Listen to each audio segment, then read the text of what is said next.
préparé par des jeunes comédiens, des petits morceaux de sketch, des petites reprises de ce qu'il a fait.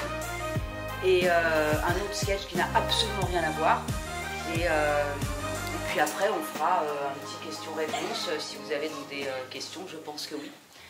Bon, bah dans ce cas-là, je te propose peut-être mes thèmes. Et puis comme ça, on peut peut-être commencer à bosser. Hein. Mon premier thème, la trompette est-elle un instrument subversif? Alors là, je crois qu'on a vraiment quelque chose. Mais bon, avant de t'emballer, regarde peut-être les trois autres. Le deuxième, pourquoi les canards font-ils coin-coin? Alors là, on a aussi quelque chose. Donc là, énorme délire dans la salle, tout le monde mort de rire et tout. Ou mort tout court. Et bah, le troisième, c'est un sujet d'actu. Ah. Donc ça, j'aime bien, ça mélange l'actu. Peut-on lancer des flèches avec l'arc de triomphe? Ah ouais. Ouais, c'est Bah oui, je pense que c'est pour ça que j'aime bien. Et le quatrième, les tabourets ont-ils encore quelque chose à prouver? Alors sur celui-là, j'ai un peu peur que tu ailles un peu trop loin dans le truc. Tu vois, que tu nous fasses un peu de la provoque et que tu te mettes à dos une certaine communauté de personnes. Donc moi, ce que je te propose, Vincent, au vu de ton univers et au vu du bien, il y a quand même une certaine évidence qui se dégage. Ouais, hein, on est d'accord. C'est sûr. On est d'accord, c'est quand même le sujet sur les canards qui font coin-coin. Là où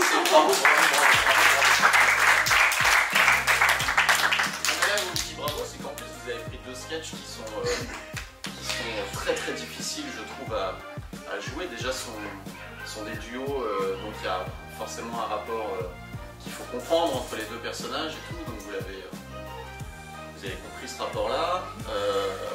Et surtout, le deuxième, moi là où je suis impressionné, c'est que vous avez retravaillé les textes en plus pour pouvoir les importer ici, parce que ce sont des sketchs qui étaient vraiment faits pour l'émission.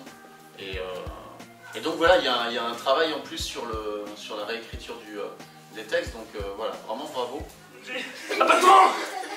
Y'a quoi encore? Y'a toute la famille de la victime qui est là. Et qui? Alors je te préviens, il y a un gros boudin et ses enfants. Alors par souci de coupe budgétaire, ce sera une saucisse de marteau. Hein. Qui malgré tout cela est, ma foi, très bonne en bouche. Ah putain! Je reprends ma reproduction. Ah! Ma femme! Ah! C'est horrible! Monsieur, je vais vous demander d'être courageux. Suivez-moi. Alors oui.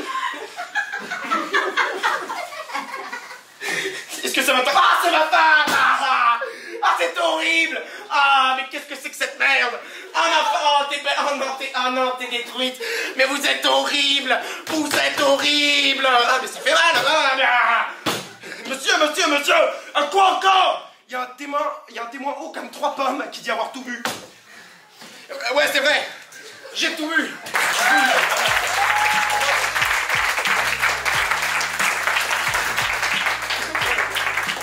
Là, on voyait que tu t'amusais, donc mais l'exercice est réussi haut la main, je trouve. Bravo. Bravo.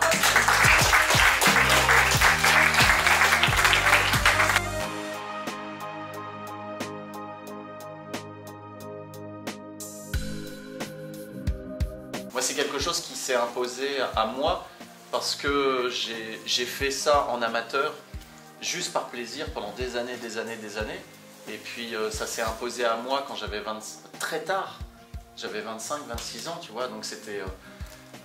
et à un moment donné, je me suis dit, mais je ne peux pas faire autre chose que d'être sur scène et de faire ce métier-là. C'est quelque chose que j'ai vraiment laissé mûrir en moi très longtemps. Parce que ça n'a jamais été pour moi un rêve de gamin. Moi, quand j'étais petit, je voulais gagner le Tour de France à vélo. Mais je voulais pas être... enfin, j'avais pas cette idée-là, quoi.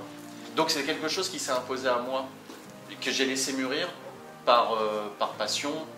Au fur et à mesure, c'est devenu une passion, une envie de plus en plus forte et irrépressible.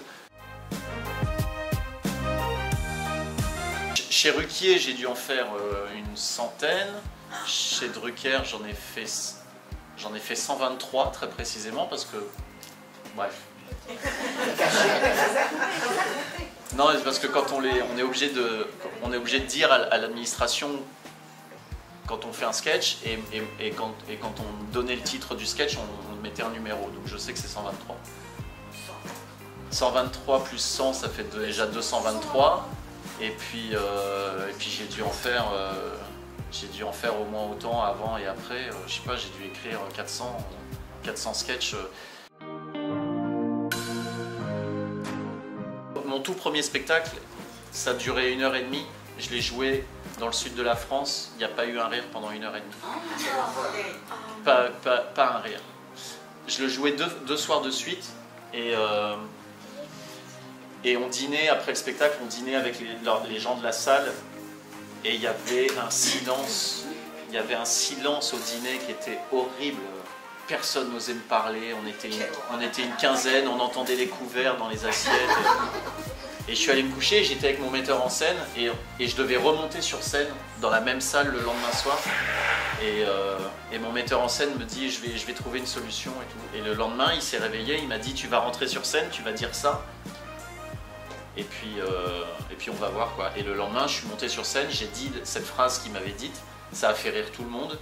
Et ensuite, j'ai joué le même spectacle à la virgule près, j'ai joué le même spectacle et ça s'est très bien passé. Et le repas s'est beaucoup mieux passé. Ouais, beaucoup mieux passé. Non, parce que moi je suis un petit peu à l'abri de ça parce que tu vois, quand je fais parler des fruits, et des patates et des saucisses, il y a peu de chances qu'il y ait un gars. Alors si, dans Kaamelott, il y a un épisode de Kaamelott où Astier il fait parler de la bouffe comme ça. Et il y a un gars qui m'a écrit un jour en me disant ah tiens, ton sketch là, c'est pompé sur Kaamelott. Je dis non mec, bah non, ça n'a rien à voir. L'idée est la même, mais le traitement était complètement différent. Donc là, quand on te dit t'as plagié un tel alors que le traitement est si différent, j'ai dit non, là j'ai juste, tu vois, je suis juste parti du fait qu'un avocat, ça peut être un homme de loi ou un fruit quoi. C'est de ne jamais avoir pour but final que ce soit un métier en fait. C'est de toujours le vivre comme une passion, jamais comme un futur métier. Parce que en fait c'est un métier qui est tellement imprévisible et il peut se passer tellement de choses que si tu fais des plans, ça se passera toujours différemment. Enfin je crois, hein, en tout cas moi c'est comme ça que ça se passera toujours différemment de ce que tu as prévu, donc autant ne rien prévoir. Et donc si tu prévois rien, il faut être animé par autre chose et donc bah, c'est la passion. Et moi je faisais de l'improvisation théâtrale et puis en amateur, à force d'être amateur, j'ai intégré une ligue professionnelle à Paris, je faisais un spectacle à l'Élysée-Montmartre et un soir il y avait Palmade qui était dans la salle et il se trouve que ce soir-là je fais un très bon spectacle et Palmade dit ah il est marrant ce gars-là, donc je l'invite à mon one-man show. Que je jouais au Blanc Manteau à l'époque, il est venu avec Claire Nadeau, je me souviens, voir le spectacle, et c'est comme ça qu'on s'est rencontrés, que j'ai intégré sa troupe.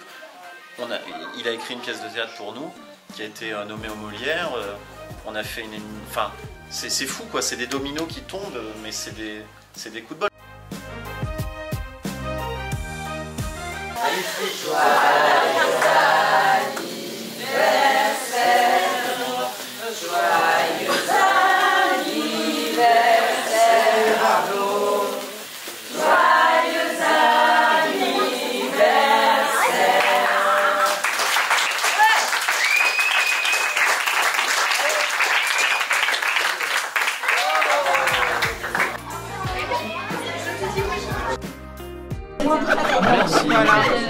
Moi, le Corana, non, je dis ça n'engage que moi.